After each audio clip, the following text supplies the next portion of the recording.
Hallo und herzlich willkommen zum Trip Unlimited Adventskalender Türchen 15. Gestern haben wir was über die Feuerschale erzählt. Heute gibt es ein Add-on. Ihr habt ja schon unseren Weber-Grill gesehen und wir haben aber auch noch ein Grillequipment zu dieser Feuerschale. Das ist jetzt in der Kategorie, nehmen wir immer mit, haben wir aber noch nie benutzt. Trotzdem finden wir die Idee ganz toll. Das kommt in so einer kleinen Tasche. Im Prinzip ist es einfach nur ein Grillrost. Jetzt werden viele sagen, und das habt ihr extra gekauft. Haben wir. Man tut damit nämlich noch was Gutes. Das wird von so Behindertenwerkstätten hergestellt.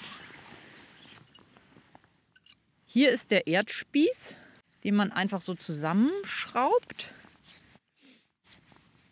Jetzt wäre ein Stück Holz vielleicht ganz gut, den in die Erde piekt. Und dann läuft das alles nur durch Klemmen.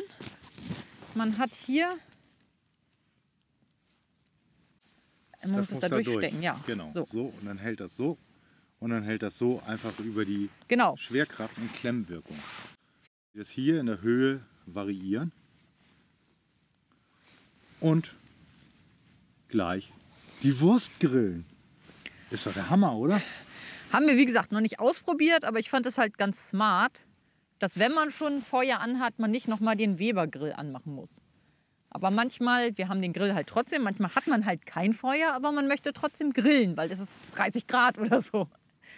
Aber eine nette Kleinigkeit. Wie gesagt, immer dabei. Probieren wir auch bald mal aus.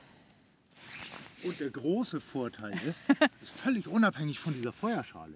Ihr könnt das auch so einfach kaufen und über irgendeinem Lagerfeuer eure Wurst grillen. Also Bin ich noch nicht drauf gekommen.